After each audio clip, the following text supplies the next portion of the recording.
Silav roj baş, êvar baş, hevanno, Necat Sunar îşev mîvanê min e. Em ê behsa hem Rojavayê Kurdistanê bikin, hem jî behsa Bakurê Kurdistanê bikin ka pêvajo çawa dimeşe li Bakur, bi ku derê xitimiye. Ez dibêjim xitimiye çünkü pêşketin pir xuya nake. Rayedarên dewleta Tirkiye li gorî dilê Kurdan, li gorî hasasiyetên Kurdan beyanat nadin. Tenê xîtabê hasasiyetên Tirkan dikin. Li Rojavayê Kurdistanê jî di nava heftê de İlham Ahmed Mazlum Abdî çûn Şamê, herdîtinên girîng pêkanîn, hin guherîn veguherîn çêbûn. YPJ bû beşekî Wezareta Navxweyî ya Sûriyê. Mazlum Abdî dibêjin erk wergirtiye, çiqas rast em hêjî nizanin, nehatiye teyîd kirin. İlham Ahmed dibêjin wekî parlamenter hatiye wezîfedar kirin. Ew jî hê sedî set nehatiye teyîd kirin, ji ber ku me ji wan hên beyanat nebîstiye. Wekî din di mesela zimanê Kurdî de fermîbûna zimanê Kurdî li Rojavayê Kurdistanê de hêjî nehatiye teyîd kirin. Em nikarin tiştekî zelal bibêjin. Lê em dizanin ku rê li ber tekoşîna siyasî vebûye. Yani li Rojava êdî însanên me bi rêya dîplomasiyê, bi rêya siyasetê dikarin dawa mahv bikin. Vaya tiştekî mühîm e. Vaya ez weke destkeftiyekê dibînim. Qet nebe mirov dikare tê bikoşe. Mesela li Bakurê Kurdistanê li Tirkiye hêjî ew atmosfer çê nebiye. İnsanên me bi rêya siyasetê nikarin dawa mafê xwe bikin. Zindan hêjî tijî însanên me ne, derveyê welat hêjî tijî însanên me ne. Azadiya folk û raman li Tirkiye bi temamî qedexe ye. Ne tenê derdora Kurdan, derdorên cuda jî. Ji cemaetên dînî bigire heta çepkiran, heta CHP Yeni Parti li ser wan zextekî pir ciddî heye. Yani ew jî dikeve çarşıva demokrasî. Yani em bahsa nebûna demokrasiyê dikin li Tirkiye. Pêşketin çê dibe, çê nabe, di çarçıva vê pêvajoyê de çi heye çi tune em hemî em ê îşev nîqaş bikin. Necat çewanî bi xêr hatî. Gelek spas kim ya tu çawanî? Mala te ava. Em îdare dikin. Evet.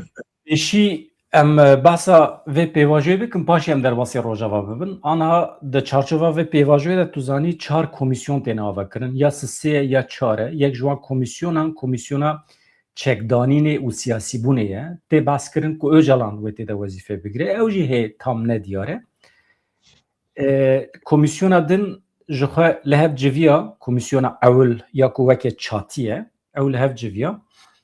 Lê hêjî rayedarên dewleta Tirkiye îsrar dikin di teyîd û tespîtê de. Yani Partiya Karkerê Kurdistanê sedî set divê çek û silahê xwe berde, xwe fesih bike, ev jî were tespît kirin, ji aliyê MEGEKê ve, Artêşa Tirkiye ve, ji aliyê Mîtê ve, Tayyip Erdoğan jî erê bike, paşê ev qanûna meşhûr wê bike ve meriyetê, di çarçıva vê qanûnê de jî însanê me pey derpê dikarin vegerin Tirkiye.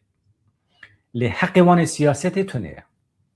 Rew ev e ka keremke tu çawa şîrovetkî vê rewşa li Tirkiye û Bakurê Kurdistanê.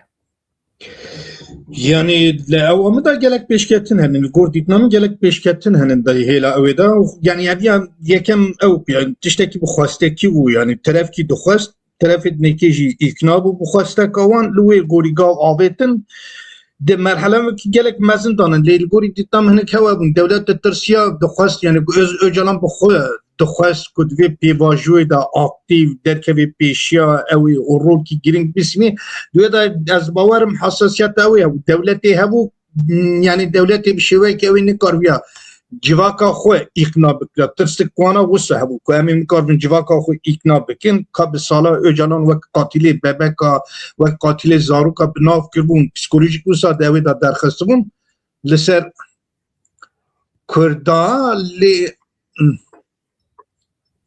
bedan dîmen çûn. Dîmen ne çûye? Ha tamam.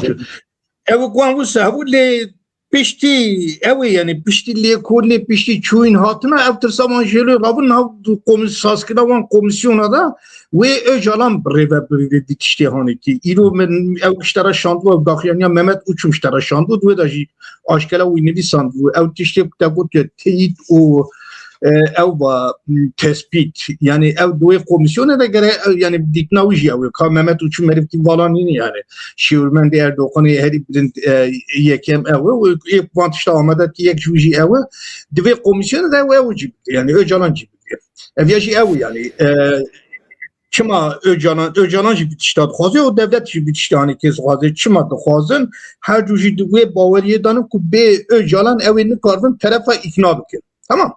Yani bi taybetî jî terefê PKK yani terefên gerîla bi gotina Öcalan tên îknakirin wê bikaribin wî şîweyê îkna bikin ji wê bonê jî dixwazin ku Öcalan vê wê de cî bigî. Do civînek lewê hebû li Enqereyê hebû Mithat Sancar û Gültan Kışana ku Çetin Arkaş hersê li wê derê cara yekemî derketin bi giştî derketin hamberî çapemeniyê de derbarê vê projeyê de vê derbarê vê pêvajoyê de dîtin anîn ziman an jî nerazî bûn nakokî çi bûn anîn ziman ev ya gava yekemîn bû sibê ro ez wê baweriyê da min ew ê Öcalan bi xwe derkevê pêşiya kameraya û Öcalan bi xwe li hamberî rojnamevana li hamberî kesî nekvan gotinê xwe binî ziman çünkü gava nekê min xwend Öcalan daxwaz kirî dixwaze Özgür Özel ra hevdîtinekê çêbikê.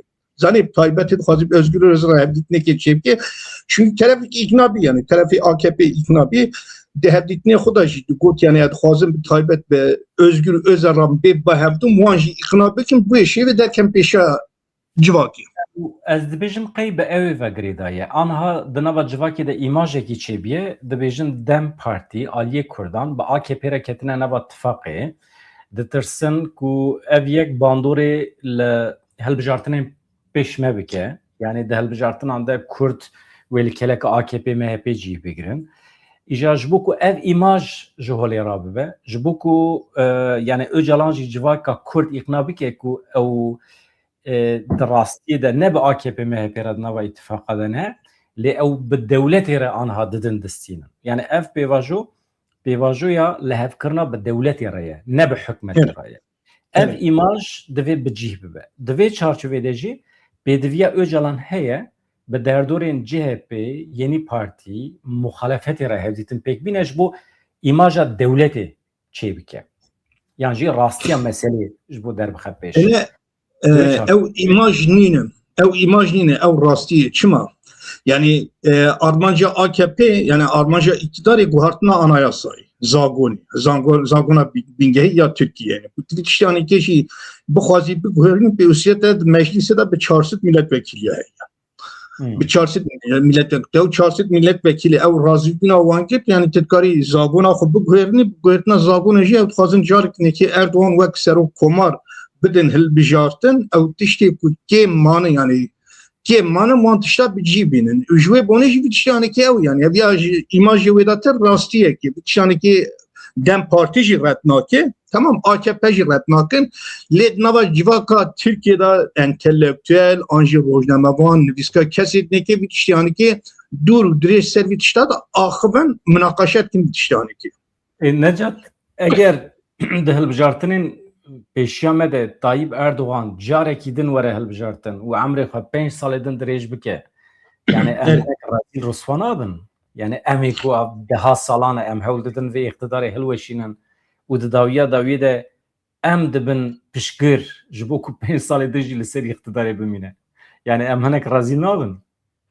Vallahi ez wek satiriyak wek pêkenok ev ya bînin da Selahattin Demirtaş daxuyanên pir xweş da bû. Selahattin Demirtaş yani got dînakin henekê xwe dikir got ez dixwazim bim serokê dewleta Tirkiye.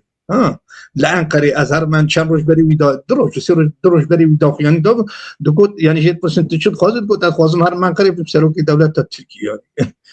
Ew yani tabii tişkî çawaş tara bêjim yani yani ez net wê baweriyê dim ku AKP ji Kurda hez bike yani heta dawî jî ew ê pozê Kurda re bînin ew ê Kurda bêşînin lê yani ew ê tadayê Kurda bikin û Erdogan yek merkê pragmatîst e bi her rêyê bi her şêweyê dixwaze bercewendiyê xwe pêş vebî lê ev ya jî pêşketineke derfetekî ketî destê Kurdan eger ku Kurd di pêşe rojê de ewan xetayê ku berê kirin wan xeta dubare neke eger saziyê xwe xurt bikin saziyê xwe ji nûva çêbikin û wan saziya tijî bikin ez bawerim ew ê di nava xwe da bikarbin bibin xwedî gotin ew ê nebin lêskokê kesê nekê û ew ê bikarbin xwe bi xwe bi rêve bibin an jî wek hêz xwe diyar bikin yani wela tişkî wisa nekin wek te got em ê bin pêkenok carek nekê. Du min nivîsa Nureddin Demirtaş xwend. Nureddin Demirtaş hevalê me zanin yani Birayê Selahedîn Demirtaşê beriyan hat de siyaseta legal de xwest cî bigire dewleta Tirkiye rê neda ji ber vê yekê mecbûr ma biçe çi anal çi ye nivîsa wî bi navê qaçax bû min bernama beriyan hada xandiye mi kurmanciyê wî xandiye heval bixwazin dikarin biçin godar bikin têda ew jî tiştekî wisa dibêje mîna ku Kurd nemimkün e dev ji çek û sîlahan berbidin ji ber ku fêrê jiyana qaçax bûne yani resmiyet, kanûn, çarçoveyekî teng tu cara nikare Kurdan tatmîn bike û razî bike ji ber vê yekê Kurd tim aliyekî wan ê qaçax derbê kanûnê divê tim hebe ji ber vê yekê min ev ser navavit Kurd tu car bê çek nikarin bijîn yani ev rastiyekî me ye Ez piştgiriye bidim wê dîtina te di amargî malpera Kurdiya bi İngilîzî tê weşandin wan heypêvînik bi serokê wê re çêkiribû ê pejakê re çêkiribû do ez nebavim do bûye di wê de ji wan dipirsin yani hûn jî hûn ê ew bikin yani tev çeka be difane mesela ew bijîn yani Kurdin yani di hêla îdeolojî de girêdayî pek têne yani bi şêwekî zelal dibêje em dev jewê xwe nadin yani pek cuda em cuda yani ev rast yani Kurd her tim o alternatifi xwe ew ê bin xwedê alternatifi xwe ew alternatifi wan hebe yani eger van alternatifa çêne ki dûr û dirêjên vê bernamê de axivin yani pir asan dikarin te ji holê ew bikin yani pir asan dikarin yani em niha di derbarê Rojava da ku em biaxivin em ê dîsa dûr û dirêj derbarê wê de bînin ziman lê gere alternatifê te hebe ne ana da ew yani her taraf jî her du taraf jî dixwazin bi şêweyekî bi zemankî hevdû nêişînin em ketin rêkê baweriyan em ketin rêkê bi şêweyekî em vê rêhanekê derbas bikin ji wê bonê pir hesasin tiştê ku tên gotin tiştê ku tên axaptin li serê deh cara tên minaqaşe kirin kan vî tişta bêjin vî tişta nevêjin di pişt perda da ser van tişta tên minaqaşe kirin o baş yani ê profesyonel dertên hamberî qamberê ya hamberî civakê dîtnê xwe tînin ziman dê ê ku ne profesyonel wala wek ew fîlê ku dikevin dikana zücaciye her tarafı ew dikin yani dişkinin o tebli dikin yani dem dixwazî tiştanekî ya anha hê zûyê mirov behsa mafê Kurdan bike yani elbet bi qanûnekî ku hatibe meclisê mirov nikare bi wê qanûnê behsa mafê Kurdan bike û bibêjin bûye garantî nebiye garantî ne ew anha em pêvajûyekî wisa dane tam yani destpêk e em hê hewl didin gelo mafê me siyasetê heye tune mafê me heye em dawa yani heqê me çêbiye ku em dawa mafê xwe bikin yan na yani siyaset دوی معنی داده باشم ev heytê nîqaş kirin îja garantîkirina mafê pir jêra wext lazim e di hefta borî yek ji tişta ku pir hate nîqaş kirin wekê krîzekî ket nava civaka Tirkiye û ya Kurdan ew jî hevdîtinên li İmraliyê yani hem hate îdia kirin ku heyetekî li Qandîlê bi helîkopterê anîne İmraliyê şevek du şev sê şev li wê derê maye û hevdîtin çêbûne not hatine girtin nivîs ew derket bi qasî çil û pênc rûpel me hemî jî xwend te jî xwend min jî xwend wekî din heyeta İmraliyê hevdîtinê wê elbet hebûn ew jî weke not derketin derva me ew jî xwend lê aniha problem çi ye dewleta Tirkiye ket nava krîzê ya dibêjim ji aliyê Kurdan bêtir aliyê Kurdan dîsa dikare bibêje em bi dewletê re didin distînin heqê me heye em ji Qandîlê biçin İmraliyê pêvajo meseleyekî heyatî ye stratejîk e û em weke rêxistinekê pêncî salî dawî li xwe tînin ma normal e em biçin İmraliyê hevdîtin pêk bînin vaya aliyê Kurdan bi şiklekî mirov dikare îxna bike çünkü dewlet hatiye nigê te dewlet te qebûl dike bi te re hevdîtin pêk bîne vaya bi şiklekî mirov dikare qebûl bike lê aliyê Tirkiye hem muxalefeta Tirkiye hem netewperestên Tirkiye dünyaya li Tirkiye nikare qebûl bike ku dewletê çûye rêveberên tevgerê aniye İmraliyê bi wan re hevdîtin çêkiriye ji ber vê yekê dewlet ket nava panîkê ka ev not çawa derketine çawa hatine nivîsandin kî belav kiriye هەرێکی پانیک چی بوو عەلا عەجەلە ji ber vê yekê zext li heyeta Dem Partî kirin ji bo beyanatekî bide bibêje tiştekî wisa tune ye anîn çûn İmraliyê هما دو سه هفت پاراگراف دان نویساندن و امضا اوجلان آوتن بنی هم نزانن اوجلان بخوا نویساندیه نه نویساندیه موجی نزانن وکی دن قاندیل علاجله گوت ناوروک مثلا انکار نکر که هفدیتن چه بیه چه نبیه بحث نکر هفدیتن چه بیه چه نبیه تنه گوت ناوروک هاتیه گوهراندن لسر وانا فکرت چنه نجات؟ Yani çave muhalif Türkiye dema kutleb mizini bi çave wan li gor ideolojiya wan Twitch yani ki biri ber çave xwedî mafin çima xwedî mafin tu bi salam ew kesê ku İmraliye bi Öcalan ra hevdîtî çêkine wan wek terorîst bi nav kirî wek qatil wek mugot yani wek kujerên zaroka ew te bi wî şîveyî nas kirî û lîsta sor internasyonal navnetewî li wan li wan kesadgerî o da dost kirik van kes yani ki derebin bir bin girtin de evi tevit yani ki jole ranekri inca tuvan tini evi yani tamam yani vakt devlet eğer ku xwazî wan bînî wê de tu xwazî wan re hevdîtinê çêdikî geret van tiştê jole rakî bêjî tamam endî ew yani ew statiya ku berê dayî te yan jî wê nêrînê ku milk te dinêrîn ew nêrîna jole ratkim çawa Kurd devleta Türkiye wek devlet qatil anjwek devlet Kürtkuş binav nakin peyvest wan ji wan wisa binav bikrin inca de tarafê Kurda da jî yani acemî ki pir mezin hey bidada yani çünkü Kurda jî wê da nihêrîn çünkü ji bo ew yani iknakirina civaka xwe jî zor bû ji bo Kurdar gorî wan hevdîtina de wê da zanî tinika civaka xwe ikna bikî çünkü diyalog pir nexweş diyalog pır kesa aciz ki veda evtekirin yani her çeşit libori ve diyalog ve çarşafı yani ve belki hati nevisandın anji hati amadekirin ku her çeşit nav dilevin brez Öcalan'dan Öcalan bejeşin evi bir çeşit karanın yakeme ademji tevgera Öcalan lehamberi wan şahsiyetten yani dehla psikolojik da jidema kutubini berşavi xwe yani qasî kumda veda çapemeniye de nav şopan evana tiştê nexweş bûn devêdan hatin kirin yani de her du alî jî vê tiştî nerazî işte hevdû dîtinê nedîtin ez derbarê wê de nixweş nakim gava nekê min got yani ketina fîl ya dikana zûcaciyê armacam ew bû yani eger profesyonel gav navê jî tê amedekariyên xwe nekî tu wek ew nekî yani van tiştê dikarin te rezîl bikin di nava wê da di civakê de yani ji wê bonê geret ew yani pir profesyonel bitî û pir profesyonel gav bavê jî yani ew tiştên ku di ew da hatin aşkera kirin hatin belav kirin di çapemeniyê dan rastî jî tiştê ne baş bûn yani nexweş bûn yani li wê derê yani nerazîbûn pir tûj dertê holê inca devleta Türkiye jî wek min got yani te van kesê anêkê ji wê lîste dernaxistî lîsta terorî an tiştê nekê te vana dernaxistî tu vana tînê ew dikî yani çima yeke madem ku tu dilsozî madem gav da bêjî serçavî sera bêjî tamam hûn ji wê derxistin bu işi ve wan werîne wan re hevdîtina çêbikê yani bir cara yeke min nîne tamam bijim li Oslo'yê jî çûn hevdîtina bijim Qarasû ji Oslo betê ara birin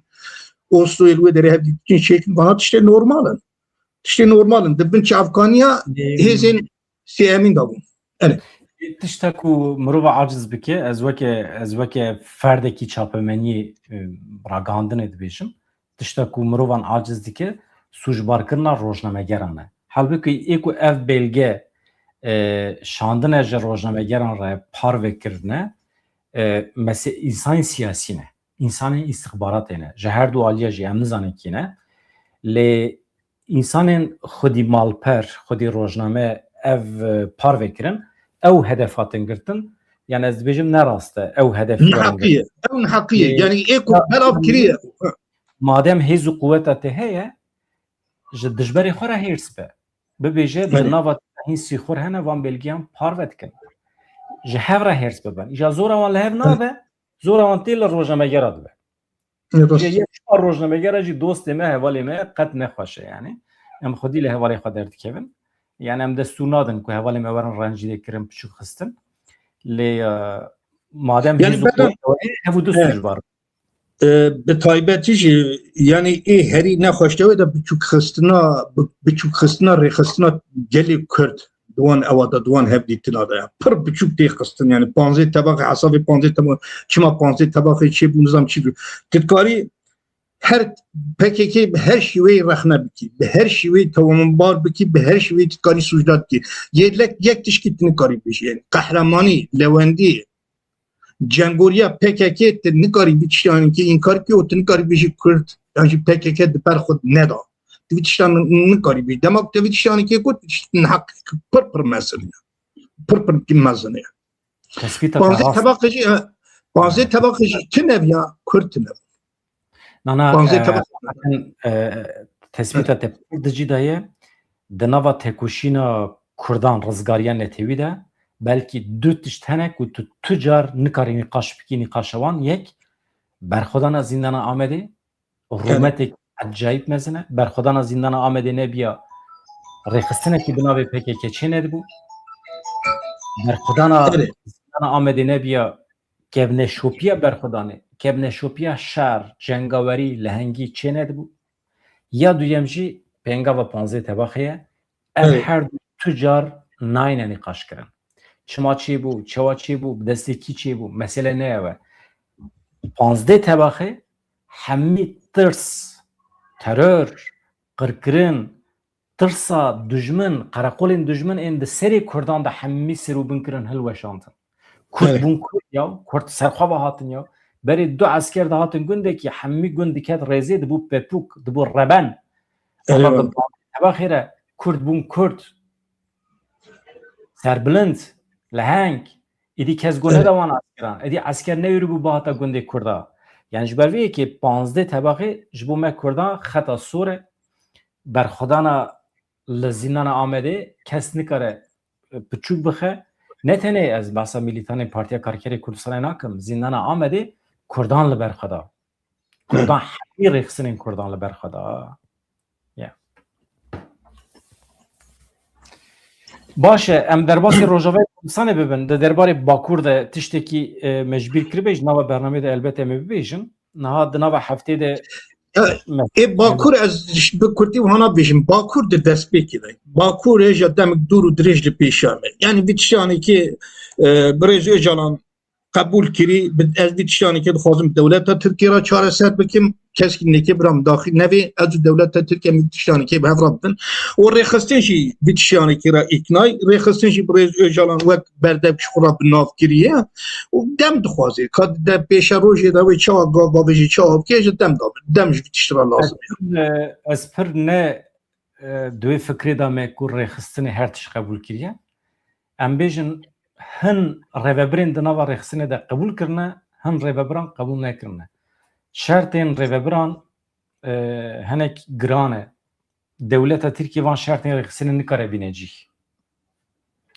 yani ez dibêjim wê krîz derkeve di demên pêşme de lê hêvî dikim ku nerazîbûnekê navxweyî di nava me Kurdan da çênebe ez wisa hêvî dikim lê ez zanim ku hemî ferdên rêxistinê bi yek dengî bi yek rengî ev pêvajo bi vî şeklî qebûl nekirine yani normal tişkî normal ha ne pêwîst qebûl bikin yani ev ya nava civakê de ji tişkî wisa kesa qebûl kirîn kesa qebûl nekir yani ya normal e yani dûtinê cudan fikrê cuda derkevin holê hevin evî tişta gelekî normal yani اینجا تیم چاپ کابین متد یعنی تیشی هری مهم در ده او متد تا درست وی متد تا درست وی تو خودی متد زلال وی خودی متد منطقی وی تیشی نکی اون یعنی تالین یعنی تکاری اون تیشی نکی چاره سر کی دناو رخصتی دا دنگی همی اوی تیشتا گلک نورماله çünkü تب سالا او کری لگوری وی چارچوبانی که تیشی تسلیم tamam لگوری وی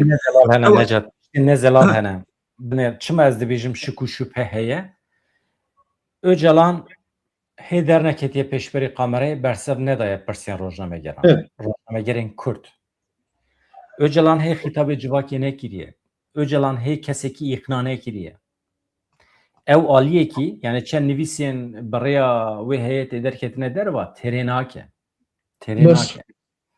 yek ew ya din jî di nava tevgerê da Keknecat Cemîl Bayix salekê dengî witine rast yani o aniz var Besî hozat em nizanin çi difikire em nizanin ku diriye çima dengî wê dernakeve yani Cemîl Bayik û Besî hozat her du jî hevserokên kecekê bûn آنها جی هفسروکی که جکینه محقق جبر کو جوین چه نبیه کنگره چه نبیه ارکا خانه هاتنه گرتن چما بیاناتی وانتونه نه لسر نوی تفگره حتی آنها ما بلکی دو جرا رزدار مراد کرایلان بیستیه او جی بو وسیله 15 تباخی بو وکیدن دوران کالکان مصطفى Karasu dağıfın.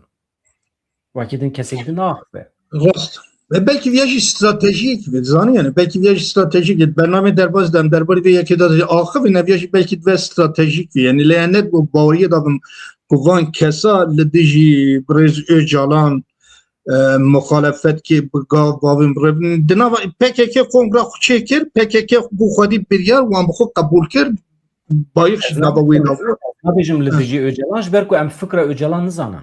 Em vaki civak na em dizanın na em dizanın vitişler em viram Öcalan aşkala dveje ez jino tu sisya verda xadi ve bir yari ben dedi duvan daxuyan ya em nizanin ki daxuyani aydekine de tabi ev xuda dveje ez bu mu xadi ve helbesti xadi ve bir yari ez xwazim bitişyani ki devleta Türkiye ra çareser yani ez xwazim integre devleta Türkiye devlet xwestin serxwebûn bantişyanê ki ez jê gav baş gav davêjim evana nel golî realîta rojlata navînin li gorî min jiyanek komünal jiyanekî bi hevra li devleta Türkiye ra em jiyanek wisa dixwazin wisa gav bavêjin divê jê aşkela divê jê em dixwazin bibin gavê de emîn an jî sêpiya gavê sê emîn vê sêpiya devleta Türkiye û em vê çarçovê de şîv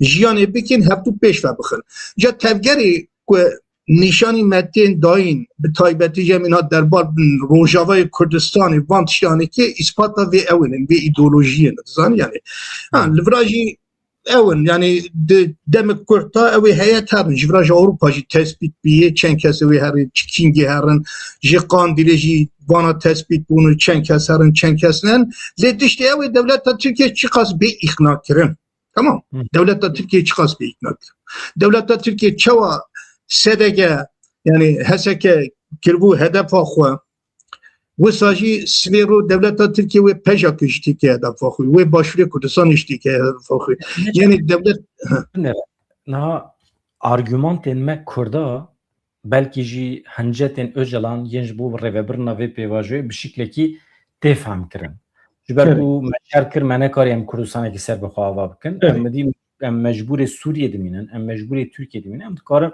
em dixwazin deriyê Türkiye vekin Kurdan û Türkiye bidin naskirin bi şiklekî tê fehm kirin lê hinceta devleta Türkiye bahaneya devleta Türkiye ji bo rêvebirina vê pêvajoyê ne xwedî bingehekî xurt e mesela çi dibêjin dibêjin ji ber İsraîlê me ev pêvajo daye dest pê kirin binêrin nabêje ji bo xatirê hebûna Kurdan Kurd mirovê me ne însanê me ne hemwalatiyê vî dewletê ne heqê wan çi be ser serê me ser çavê me me zulm li vî milletî kir me mala wan xira kir êdî bese me Kurd qebûl kirin mesela vana nabêjin çi dibêjin li ser me tehdîtekî heye ji derva İsraîl berfireh dibe em gerek hêza xwe ya navxweyî yani iç cephe xwe ya navxweyî hêz bikin û em Kurda bikar bînin çünkü dibe eger em Kurda negirin keleka xwe xelk wana bikartîne ji bo Kurdistanekî ser bixwe em çi bikin em wana bigirin keleka xwe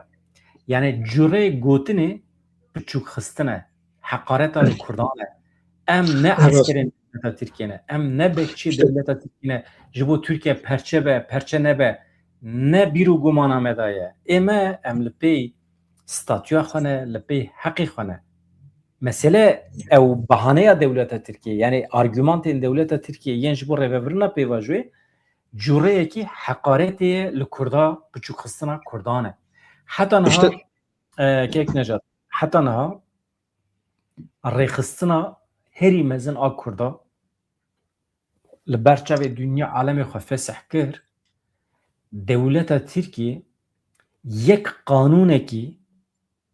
qanûnekî ku heta niha bi rêya wê Kurd dixistin zîndanê fesih nekiriye betal nekiriye hemî qanûnên devleta Tirkiye ana hêjî di meriyetê de ne tu gavekî bavê ji bo Kurda te davêje hepsê çünkü zemîna wan heye qanûna we از روی فکریم حالا که جمع پرسی گوچاوی ترونی ادی انسان میناته کارم ورن ترکیه ریا و ویبو بنره تشتکی سری مدا در باس arkadaş raya mı vebû ez têm İstanbulê ez digerim wekî turîst problem tune ye lê roja ku min rojnamegerî kir roja ku ez ê bibêjim dünya wisa dimeşe heqê Kurda ev e û nizanim ez ê dîsa dest bi YouTubeê bikim dewleta Tirkiye bi qanûnê xwe heqê wê çê dibe dîsa dest û linkê me girê de min bavêje zîndanê çima بدن در سه روز بری لزونگورداکی او کارگری کو چون خبرتی نوسه یعنی به کیورا بری واندان یعنی من تمام دوادا تماشا کردم من تمام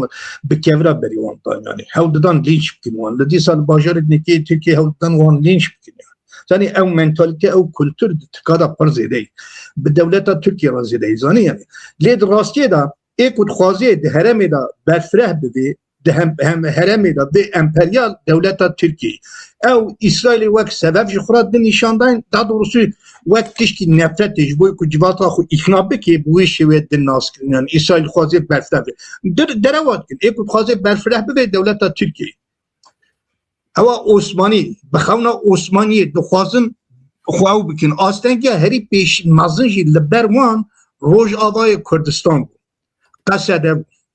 قصده بود جوه بونی جدست که حتی نها او پرووکاسیونی بچه کرن او ایریشی بچه کرن او سیاست قلیر کب کار آنین فسکینا قصده بود دوشی قصده لشامه خود فسک کرد جه مجبوریته نب رازی بون ها مازدوم آبتی درکت تلویزیون رو داویده آشکره بود ام کیف خوش نیدن لی ام مجبورین بیتشتانی که بکن شما باوی باشی گریده با کنجوکتورا ناو نکویش داشی گریده بود با کنجوکتورا روجلاتا ناوین باشی گریده بود روژا که توم باراق درکت گود لروجلاتا ناوین حکم دموکراسی تنه ancak به رولا دیکتاتورا مربکاری جیانی بردوام بکی وی روژه حکم فسخ قصده هاتفو داین و بوی شویجی او کرنا دوان هب دیتینه ایجالان دا با خالق مزنه هوته دور و دریش بحثا قطر و سعودی عربستان که قطر به 40 میلیارا سعودی عربستان جنزان به چند قسم میلیارا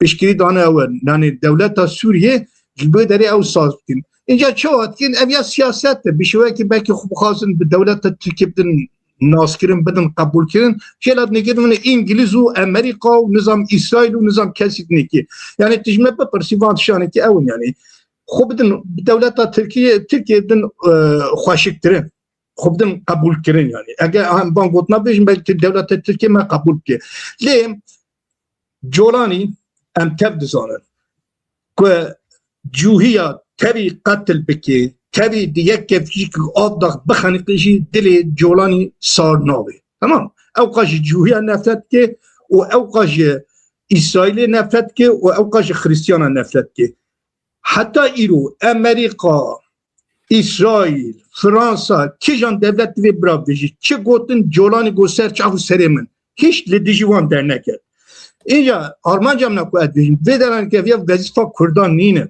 کسی نیکی توامار بکن کسی نیکی ویژن ولی ام نبون لیسکوان ام نابن لیسکوانی وان ام نخوازم دن هیزی وان آنجا تشکیل اویا کاری کردانی نه کاری کردا چی؟ کاری کردا خودی هیزبونه ده 3 مهبری 4 مهبری ده قادا ناو نتوی ده چواد هاتی قبول کرده مازوم عبدی هات منیه کنفرانس اولکارودیا منیه به کی جان شیوه هاتا پیشوازی کرده؟ یعنی وقت سروک دولت که نات قبول کرده وقت جنرال کی ناتا قبول کرنیا آنا دا دو ترچیلاوی لقصد لشامد و سارد و کوشکرام ته و هبدیتنی امزد کی او مروی کتب سالا لدیجی وی شرکر شتا تا خواستن کتبی شورمندی وی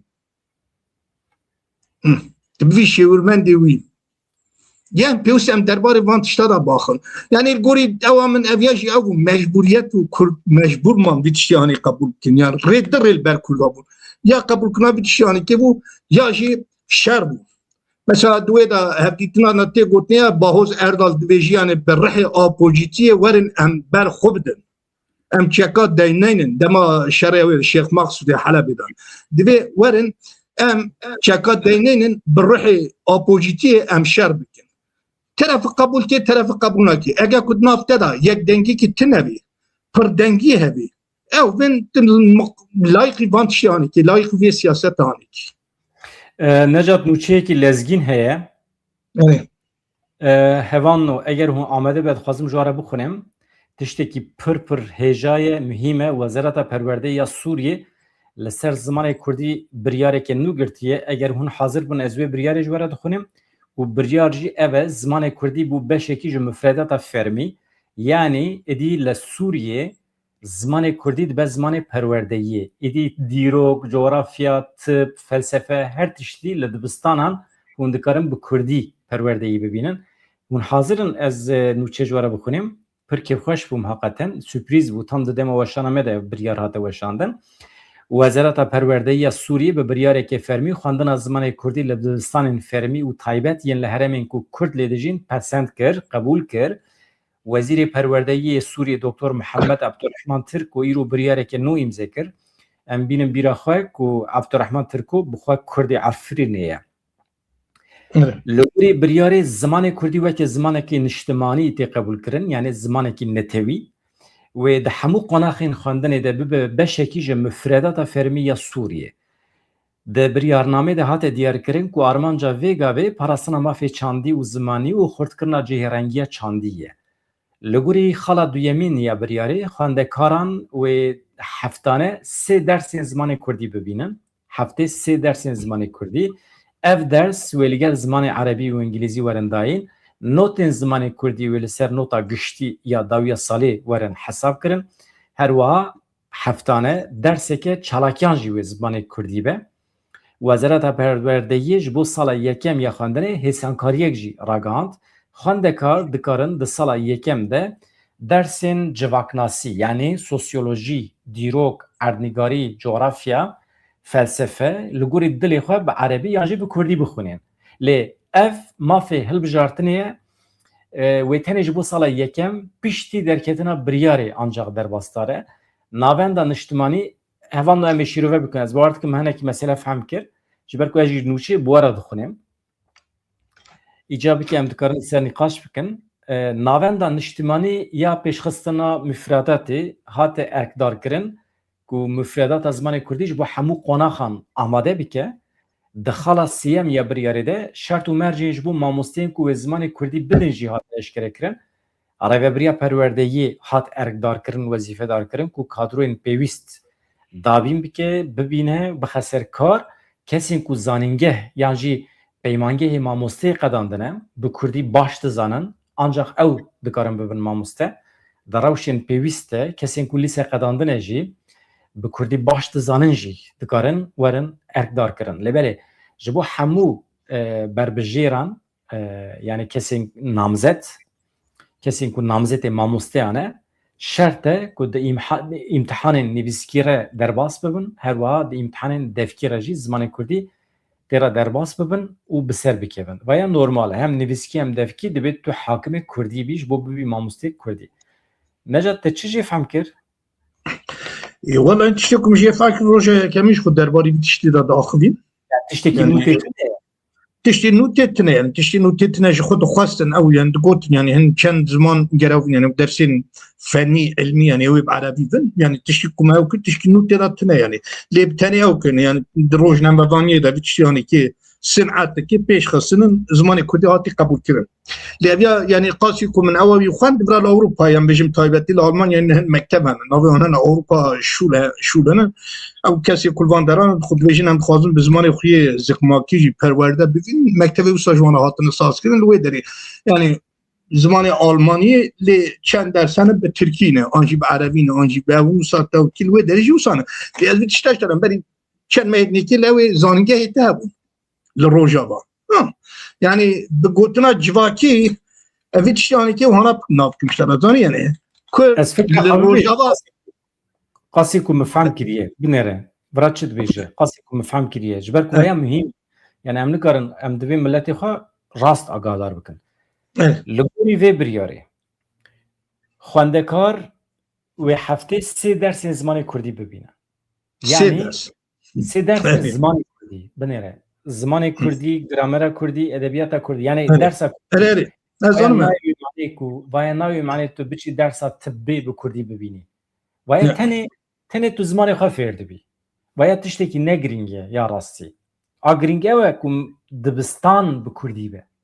Yani em müfredat Dişi. dibêjim. Müfredat Kurdî be. Dişi. Vê derê müfredat ne bi Kurdî ye. Kîja müfredat bi Kurdî ye? Sala ewil. Sala pêşiya me. Çima? Çünkü ez carkî pê hesiya bûm Suriye da amedekirina mamosteyan de lawazma ye. Yani mamosteyên Erebî ê Şamê ne amade ne werin Rojavayê Kurdistanê. Mecburin sala pêşiya me ders bibe Kurdî. Yani kısmekî dersan. Ew jî çi ne? Mesela li gel zimanê Erebî İngilîzî notên zimanê Kurdî wê li ser nota giştî tamam ew tamam. Heftê dersekî çalakiyan jî bi zimanê Kurdî dikare were dayîn. Ew çi ye? Xwendekar dikarin di sala yekem de dersên civaknasî, dîrok, erdnîgarî, felsefe li gorî dilê xwe ew bi xwe helbijêrin, Erebî yan Kurdî bixwînin. Ama tenê sala ewil.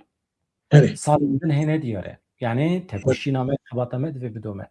Tamam. Bidome. Sala pêşiya me hin ders eger xwendekar ew jî bixwaze bi Kurdî dikare bibîne, wekî din heftê de 3 dersên zimanê Kurdî heye. Ew jî insan bixwazin. Yani seçmeli ders e ya. Ereri. Ev aynı sistem hemen sistem de Türkiye ya. Divan salê Dawîda. Înja mitxwast ez vî ştiyanê kêş tera bêjim bedene. Berî çend berî zanî li roj zanîngehê te bûn rojava newsa.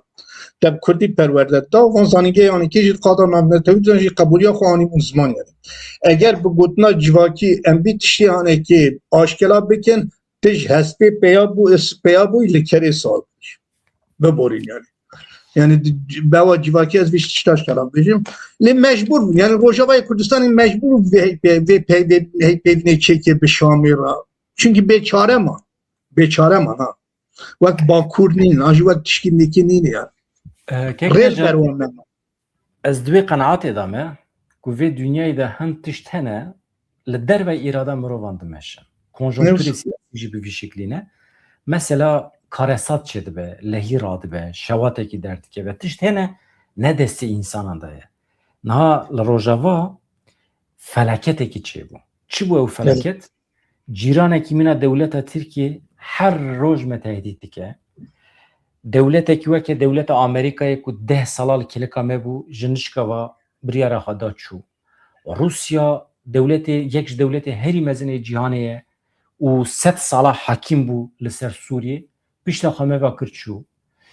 Nûd û şeş dewletên ku bi wan re em dost bûn, hevpeymanên tekoşîna li hember Daişê bûn, pişta xwe me ve kirin çûn. Ew qas dîl, esîr, girtiyê Daişê di destê me de hiştin çûn. Emman li wê derê. Ez jê re dibêjim felaket, karesat. Îja em çi dikin? Niha li pêşiya me du rê hene. Ya bi aqlê selîm em hewl didin çareyekî bibînin bi van çete û van dewletên cîran re. Erebistana Suudî alîkarî dide Sûriyê ew jî li dijî me ye. Herkes li dijî me bû. İja çi dibe? Di encama karesatê de Keknecat de tiştekî wextê ku ji karesatê filitan dibe, revan dibe, te bi dest xistibe ew ji te re kar dimîne.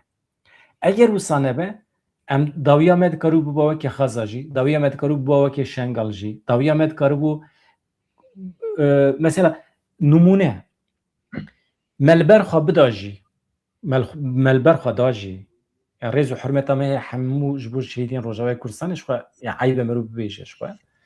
Yani.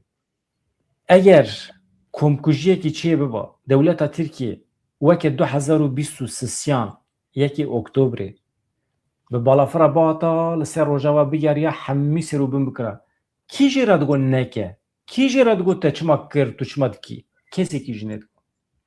Kir jî Efrîn kir, Serêkaniyê kir, kesî jê re tiştek nekir. Ji ber vê yekê yani bi aqlek dîplomatîk, bi hesasiyet te wextê ku ev tiştên îro te hindik bi dest xistibe tu nikarî pêra tabî ki li çepika jî bidî, tu nikarî cejin bikî, tu nikarî bêjî bravo em bi serketin me şwa tu jî nikarî bêjî ama Tekçûn jî ne yani? Tekçûn jî ne? Şunu ne? Tişte ku min evdeki Mala teşvikiye mala teşvikiye de encama şevatê de te çi mala xwe derxiste be te bi dest xiste be ew e yani ew ji me re kar dimîne yani ez wisa Evet. pênasî nizanim. her dawî bedran, her dawî destpêk. Her dawî destpêk. Dana te mînak nîşan da dikar vê kobanê jî. Dedî li kobanê dikar vê kobanê jî yani bi tenê çend kes di beşik mavo o dura bû xelasî bû çira bû ronahî ji bû Kurdara û bû sembolek yani. Li vir jî dikar bû wisa viya wek danî ziman dikar bû viya sebebê qetliam û komkujiya jî. Van tiştanekî ew in yani ew in. Lê yani ejî nikarim nabêjim ku temamî xwew kirin. Rojhilata navîn da her roj pêşketin hene. Suriye di pêşa rojê da yani çend roj berê bi êrişên İsraîlê di aşkela hat daxuya kirin ku ew ê pêşî nedin hin hêzên wek dewleta Tirkiye, Sûriye, Arabistan van kesê nekê ew kirin. Tiştê ku min kêfxweş dike li Rojava bi taybetî çekê xwe dayînin hêzê wan hêzê wanê ewlekarî li cî danin. Li Hesekê, li Qamişlo wê li Efrînê jî çêkin yepece wê bimîne. Van tiştanekê ji bo Kurda ew yani. Kurd mecbûrman li Rojava yani nexweste ku wan bêjî carin dubare dikim yani mecbûrman vê peymanê imza bikin. Lê di pêşa rojê da İsraîl dikeve qonaxê biborîn ya Sûriye dikeve qonaxek nû. Rola Kurda bi milyonan rola Kurda wê carek neke derkevin holê. Tiştê divre herî mühim da ew xetayê ku hatin kirin em dersê ji wan xeta derxin em ji xwe re gavkî mantiqî, gavkî internasyonalî, gavkî dîplomasî bibînin yani. Ku me ew peyda kir di pêşa rojê de tu dikarî zêdetir bi xwedî ew yani. Çünkü evan katil, evan merkuj, evan nemeri buydu Şamê hêviyê nadin te evkî xwedî. Yani mimarê van ew yek jê Tom Baraku yani Tom Baraku ekîba xwe bû di civaka Amerîkada aşkera tê niqaş kirin di derbarî de lêkolînê çê dikin ku wî baş ve bînin. Yani siyaseta wî kir wî ekîba wî lewê bi karanî bi dewleta Tirkiye re ana da tevserî tiştî niqaş dikin di pêşa rojê de divek ku Tom Barak baş ve bikişinin û tê iddia kirin li serê tê niqaş kirin alternatîvê Tom Barak kî dizaniye Petrus hebu ew generalê ku torbek şan serê eskerî Tirkiye. Ana da li ser wî difikirin li ser wî de axibin yani. Wek ku min got yani em îro di stiyê me şikestî yani rojhilata navîn da Kurd stîşkestî man bi taybetî li Rojava. Ev ya navê watê ku heta dawiyê em li Rojava an jî li Sûriye wisa bin yani. Kurd li Sûriye bûn xwedî ew yani. Mazlum Abdî bi xwe aşkera got. Ne wisa Macron, Serokwezîrê Fransayê an jî kesî nekê bûn garantörê vê tiştîne anha da yani. Svê ro ew vê yani ew carek nekê rola Kurda bi şêwek nekê derkevî holê. Lê ez hêvîdarim ji xetayê xwe ders kir. Ji xetayê xwe ders kir. Tiştekî dijî tê axaftin Kek Necat. Dibe ku di demên pêşme de ev hikûmeta demkîya Sûriye biguhere û kesekî ku dewletê nas dike, hikûmetê nas dike tê de cih girtiye bûye xwedî tecrübe ew bikare bi hikûmetekê nû ava bike. Mesela insanên wekî İlham Ahmed, wekî Mazlum Abdî yani ew jî mümkün e çünkü anayedî Mazlum Abdî gav avit nava dewletê. Şêwirmendekî ji Kurdan berpirsiyare. Belkî hin Kurd nerazî ne.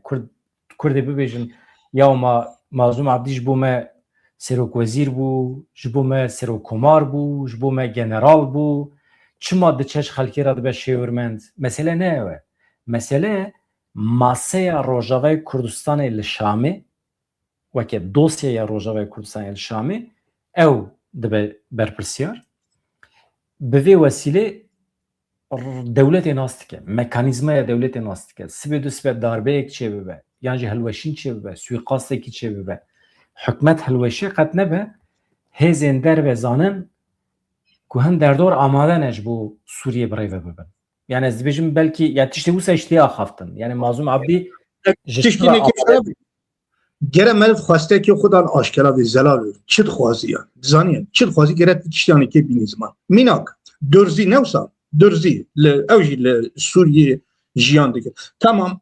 Pişkiriya wan xorte İsrail pişkiriya wan dewan li evana derken aşkelat vejin em dixwazin otonom bibin em naxwazin bi devleta Tirkiye bi devlet bi Şamira em jiyan bikin. Aşkelay dibêjin em dixwazin bi İsrail em beş İsrail dibêjin yani tamam. Xwesteka wan aşkelay xwedî xwestekin.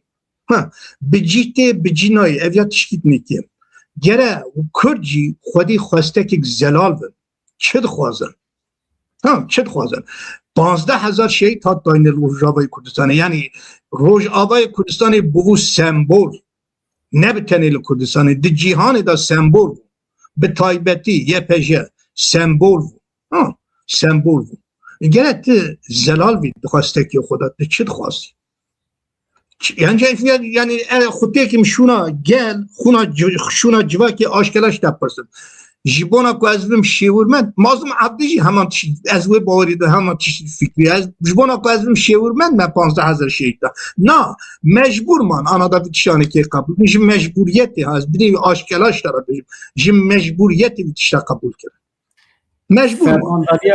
Fermandariya giştî ya yekînên parastina jinê YPJ li ser hevdîtinê ku li Şamê hatine kirin daxuyaniyekî belavkiriye YPJ diyar kir ku hevdîtin bawekî erênî derbas bûne, avaker derbas bûne. Ji bo temamkirina pêvajoya entegrasyonê hevdîtinê wan hê jî didomin, hevdîtin bi Wezîreta Karê Navxwayî re çêbiye. Hatiye destnîşankirin ku fermandariya YPJ 26 tebaxê bi şandeyekê fermî ya Wezîreta Karê Navxwayî ya hikûmeta Şamê re hevdîtin pêkaniye. Di hevdîtinê de evdehî aramiya Sûriye hatiye nîqaşkirin. Hevkarî heva hemgiya di navbera her du aliyan de berfireh hatiye guftûgû kirin. Hatiye teqez kirin ku YPJ dikare weke hêzeke taybet rêxistinkirî di nava Wezîreta Karê Navxwayî de were entegre kirin. Hevdîtin bawekî erînî derbas bûne welhasil yani perçeyekî pêvajoyên nine lê YPJ îsrar kir. Tu zanî ji 29 di peymana 29 çile de YPJ tune bû. Ama YPJ îsrar kir hana biye hêza Wezîreta Karê Navxwayî. Ew çi ye?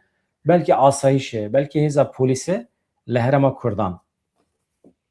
Ya xeta sor ji bo İlham Ahmed û Mazlum Abdî jî xeta sor diçûn hatine wanê Şamê da ev ya yek ji wan beşabo ku YPJ wê hebûna xwe ew tê biparêze yani. û ev ya jî got dîtina me in di hêla sembolîk da serfirazîkî gelek baş ye. Di hêla sembolîk da ez wî bêjim. Çünkü yani hebûna jina çi qas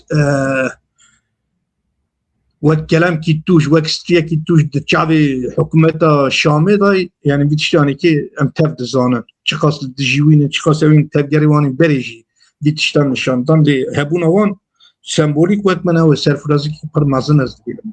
Divê wê da. Ew jî wayê hêzê leşkerî biborî. Te basa pejekê kir, pejek nakeve çarşeva pêvajoyê ez beriya heftekî jî pê hesiyam. Heta me bernameyekî taybet li ser vê mijarê çêkir. Ne ji ber ku pejak naxwaze, yan jî ne ji ber ku Partiya Karkerî Kurdistanê naxwaze, ne ji ber ku pejak elaqayî PKK heye tune. Pejak bawekî vekirî dibêje em girêdayê Öcalana. Yani em li gorî felsefayî birêva diçin. Yani çawa ku PKK girêdayê Öcalanê em jî girêdayê Öcalan. Nayê manê ku em bi PKK ve girêdayîne. Ew tiştekî dine. Edî lê İran naxwaze. İran naxwaze tevlî vê pêvajê bibe. İran dibêje vana serhildêrin, vana bikevin destê min, ez ê vana dar vekim ji ber ku sûcdar in. İran li gorî dewleta xwe têdigere. Di demên pêşme de dibe ku dewleta Tirkiye û İranê jî werin pêşberî hebûdû. Ji ber vê yekê eger İranê xwestiba mesela anha Suriye erê kir, Suriye pêvajoyê erê kir, got tamam bila Kurd werin daxilê dewletê bibin, bibin perçekî dewletê filan bêvan. Behsa demokrasî ne? Lê İran naxwaze ji ber vê yekê dewleta Tirkiye hate îqna kirin. Yani hevalên me, rêvebirên me dewleta Tirkiye îqna kirin ku ne mümkün e pejek çek û sîleha dayne, ne mümkün e tevlî pêvajê bibe çünkü İran naxwaze. Yani eştiraf yapmışım yani edwê baweriya dewleta Tirkiye jî tişta naxwaze. Lê dewleta Tirkiye nagêje pejakên ha yani. Li pêşiya dewleta Tirkiye pirsgirêka herî mezin Rojava û Qesede bû yani. Piştî ku van tiştanekê çareser bê dewleta Tirkiye wê pejakê jî ew ji xwe re têkê hedef çünkü devleta Türkiye dixwaze rola İranê ya ku berê İran dileyist rojhilata navîn da wî rolî di ser pişta xwe. û li wê gorî jî hêzên paramilîter ji xwe re çê dike. Colanî ji wan e li Somaliyê, li welatê Afrikayê, li cihê nekê hew didin van tiştanekê çê bikin yani. Yani eger ku ew bin ya min got wê pejak jî bikeve hedefa Tirkiye û ew li serê israr jî bikin gerek wan ew jî çekiya xwe deynin. Vî tişta bêjin. Belkî nizanim niha çünkü Amerika jî vî tiştanekê naxwaze yan jî hêzên nekê jî vî tiştanekê naxwazin. Belkî bi wan ve girêdayî jî zû bi zû pejakê bi nav nakin çünkü berê pir bi nav dikinin. Pir aşkera gotin yani gerek pejekî bikeve vê çarçovê. Lê tu jî dizanî da hesabê ew hene. Yani siyasî leşkerî Amerika an jî hêzên navdentewî ji bo pejak ya ji bo hêzên Kurd li Rojhilat hesabı keye belki ser tesisi bin tesile wan da devleta Türkiye tişana da aynı zaman lerde Bavarya'dan peşe rojeda ve cardın ev bikin ku derfet keve desyo. Necat bername pir xweş derbas bû têr û tijî bû lê rayedarên dewleta Tirkiye ecayîb komîkin ji ber vê mesela entegrasyona Qesedê, fesihbûna Qesedê hemî kim para xwe dibêjin dewleta Tirkiye bi serket, em bi serketin. Baş e ku milletê Kurd li wê derê bû xwedî parekî, zimanê Kurdî bû fermî, yan jî bû zimanê netewî falan bêvan. Rast vêjin. Wala ne kum ez komit navim rast vêjin. Devleta Türkiye Xelk wê demê ji rayedarê Tirkara dibêje madem ki ew qasa baş e süper erin de tiştek ku li wê derê çêbiye ka keremke tu jî li welatê xwe çêke. Li welatê xwe ama ew jî hew didin welatê xwe çêkin. Ew jî hew didin welatê xwe ne çêkin yani. Li gorî çerçeva xwe li gorî mantıqa xwe çêkin. Li gorî mantıqa xwe ha. Ne li gorî mantıqa min te lê li gorî mantıqa xwe devleta Tirkiye hew dil Bakur jî vî tiştî çêbike.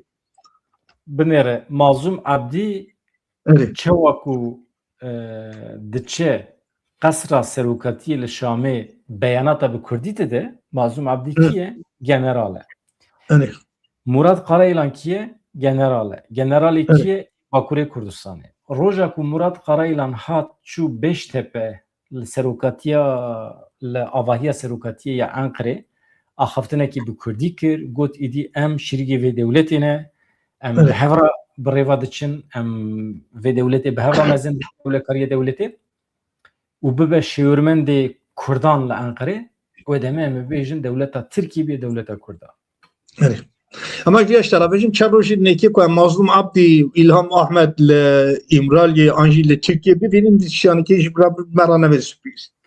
Nanat karî bibînî normal e jî. Ya ji bo me Kurdan normal e. Hakikaten çûyîne heyeta Qandîlê ya İmralî jî ez atib nabînim. Normal e. Dewleta Tirkiye qebûl nake. Çünkü dewleta Tirkiye vana weke dervey qanûnê dibîne û filan bêvan. Yani Hevan no ji kerema xwe re bibin abone. Binêre çend cara ji we re dibêjim. Ev bû 7000 cara ji we re dibêjim bibin abone. Hûn nebûne abone. Tenê 39,000 insan bûne abone. zêde bir ama. Ya zêde nebiye. Zarê xelkê 100,000 milyonek abone wan hene. Ême 40 milyon Kurdê me hene. Tenê 40,000 bûne abone. Ma 40,000 ki rêz û hürmet nîşan didim. Lê tabî mero dixwaze be milyonekî. Çi mana? Em dengê netîne ya. Em dengê xeta netîne. Baş e. Gelek spas dikim. Nana baş e. Pir millet ji qenala me hez dike, millet ji mîvanê me hez dike, mîvanê wekê te, mîvanê wekê Yaqûb Güneş, Ronî Ruha, gelek mîvanê me hene, tên tevlî dibin, însan heqeten ji şîrovê jî hez dikin. Hevan no xatirê we silav rêz, kek Necat mala te ava. Gelek spas dikim ya.